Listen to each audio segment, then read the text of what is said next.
परम पूज्य जगतगुरु स्वामी वासुदेवाचार्य जी महाराज के ऑफिशियल यूट्यूब चैनल को सब्सक्राइब करें।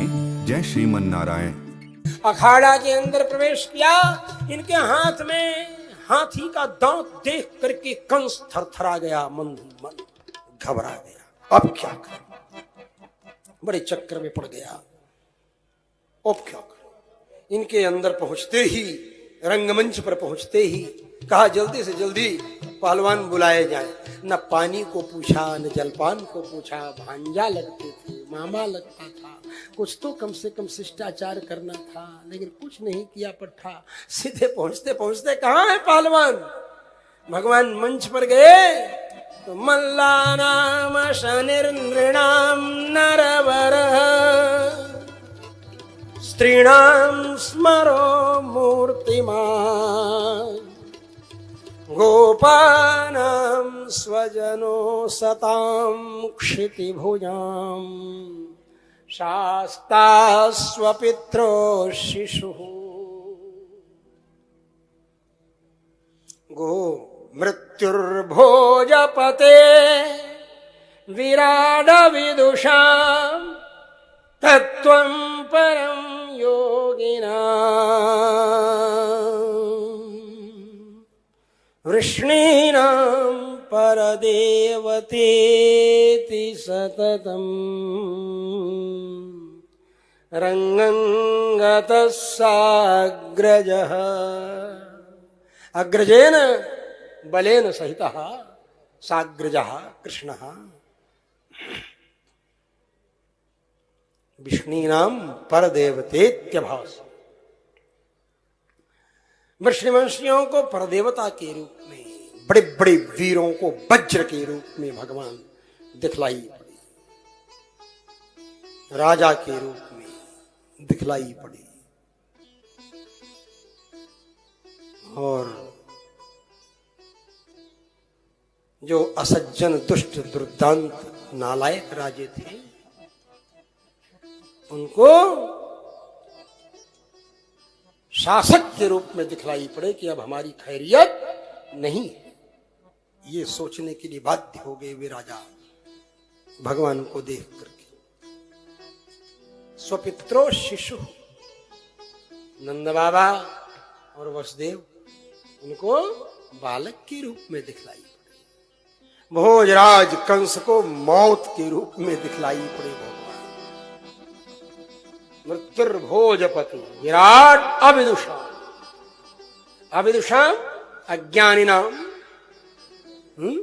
विराट। बोले महाराज जी, विराट रूप को देखने के लिए अर्जुन को दिव्य दृष्टि दिया था भगवान कृष्ण ने। दिव्यम ददामि ते चक्षुः पश्चिमे योगमेश्वरम। और यहां अज्ञानियों को विराट रूप में दिखलाई पड़ रहे हैं भगवान। जिस विराट रूप को देखने के लिए दिव्य दृष्टि दिया था अर्जुन को, और यहां सुखदेव जी कह रहे हैं परीक्षित से कि विराट अविदुषाम, अविदुषाम अज्ञानिनाम विराट। अज्ञानियों को विराट रूप में दिखे तो यहां विराट का मतलब वह विराट नहीं है जो अर्जुन को दिखलाया था। यहां विराट का मतलब है विकलतया राजते इति विराट।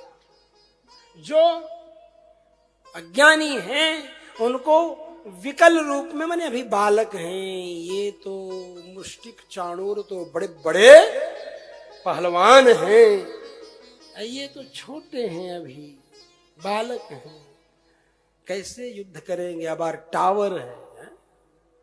विराट अविदुषाम, अविदुषाम विराट। तो जो अज्ञानी है, मतलब जिनको यह ज्ञान नहीं है कि ये पूर्ण पर ब्रह्म परमात्मा सर्वेश्वरेश्वर हैं, ऐसे अज्ञानियों को विकल दिखलाई पड़े, कमजोर, कि ये तो छोटे हैं, कोई बराबरी की कुश्ती नहीं है, ये लगा। लेकिन भगवान श्री कृष्णचंद्र सामने जब चाणूर आया, भगवान ने सोचा कि इसको क्या मैं बोलूं कि इसको मिर्ची जैसी लगे।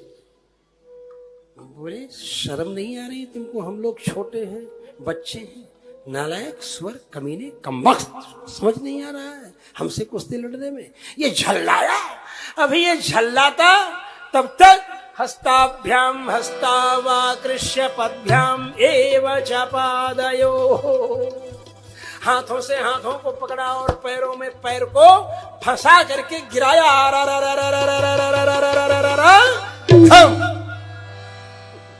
हाथ में हाथ, पैर में पैर पकड़ करके, ज्यादा देरी क्या करना बदमाशों को मारने में, इसलिए उठा के पटक दिया। कुश्ती लड़ने का बड़ा अच्छा आइडिया है, वर्णन किया है सुखदेव जी ने परीक्षित से।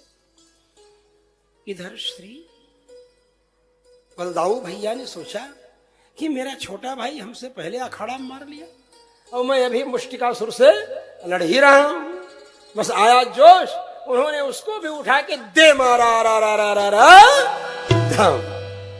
गिराया। फिर कंस ने कहा अरे शल को बुलाओ, तोशल को बुलाओ। शल बलराम से, तोशल कृष्ण से, ये भिड़ गए, इनको भी दोनों ने एक साथ गिराया। और तब तो अभी तक तो ये चल रहा था। यहां हम भगवान श्री कृष्ण के नाम में, अष्टोत्तर शतनाम में बोलते हैं ना, मुष्टिकासुर चाणूर मल्ल युद्ध विशारद, तो वहां तो कृष्णाष्टोत्तर शतनाम कहते हैं, वहां बलरामाष्टोत्तर शतनाम तो कहते नहीं। तो कृष्णाष्टोत्तर शतनाम का पाठ करते समय हम मुष्टिकासुर का नाम क्यों उसमें डाल रहे हैं? हमें तो सल चाणूर कह देना था, तोसल चाणूर, सल भी नहीं, सल तो बलराम से और तोसल कृष्ण से, तो तोसल चाणूर मल्ल युद्ध विशारदा बोलना था। लेकिन कृष्ण भगवान के नाम में मुष्टिकासुर चाणूर मल्ल युद्ध विशारदा आ रहा है कि नहीं? ये बात समझ में नहीं आ रही, क्यों आ रहा है? तो इसीलिए आ रहा है।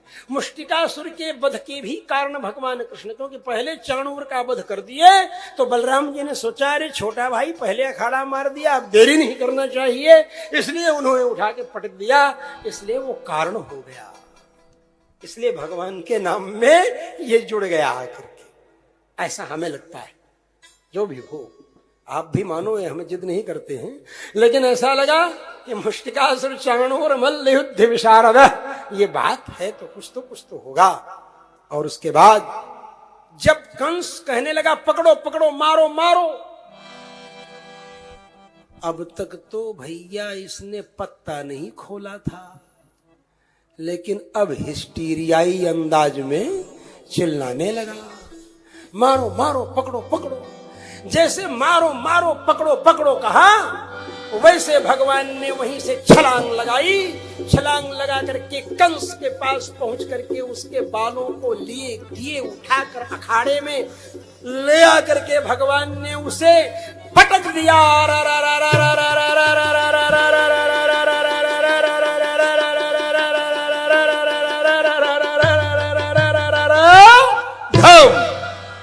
भाई अब तो बदमाश था, ज्यादा तगड़ा ना, इसलिए उसको मारने में थोड़ा और है, सोचे कि इसको टार्चर करके मारना है, तत्काल नहीं मारना है ना, इसलिए उन्होंने जब पटका तो अखाड़े में गिरा, और अखाड़े में गिरते ही वो बीच में ही था, अभी तब तक हो गया था काम उसका। लेकिन अखाड़े में जब गिराए भगवान और थोड़ा छाती पर दबा दिए, सोचे कि कुछ कसर हो तो भी पूरी हो जाए। अब मार देने के बाद क्या किया मालूम है? मार देने के बाद कंस ने सोचा था ना कि जब कुबला पीड़ मार देगा, पहले तो धनुष की रक्षा करने वाले वीर ही मार देंगे मेरे, तो मैं रोऊंगा मेरा भांजा मर गया। घड़ियाली आंसू क्या बोलते हैं, क्रोकोडाइल टीयर्स, तो मैं घड़ियाली आंसू बहाऊंगा। फिर सोचा कि अगर वो कुबला पीड़ हाथी मार देगा तो भी रोऊंगा मैं कि मेरा भांजा बहुत काम का था, बहुत बुद्धिमान था, बहुत बड़वान था, मर गया मर गया। फिर सोचा था कि मान लो वहां से बच के आ गया और यहाँ मुष्टिक चाणूर ने मार दिया, सलतोषल ने मार दिया, तो भी मैं रोऊंगा कि मेरा भांजा मर गया, भांजा मर गया। लेकिन उसके ये सारे के सारे मंसूबे रह गए धरे के धरे। और भगवान ने ही वध कर दिया कंस का। और वध करने के बाद भगवान रोवन लग गया, माँ का मामा मर गया, मरो मामो मर गयो, कितो ध्यान राख तो मारा ऊपर मारा मामा मर गया। रोज किसी ने भेजता है हमारा हाल चाल लेवण वास्ते, कण धेनुकासुर ने भेजता, कण पूतना ने भेजता, यान को मारो ध्यान राखण वालो मामो मर गयो। खूब रोए भगवान, रोए। क्यों? सोचे मामा जी के रोने की इच्छा थी क्रोकोडाइल टीयर बहाने की, तो मैं ही घड़ियाली आंसू बहा लेता हूं, क्या फर्क पड़ता है। परम पूज्य जगत गुरु स्वामी वासुदेवाचार्य जी महाराज के ऑफिशियल यूट्यूब चैनल को सब्सक्राइब करें। जय श्रीमन नारायण।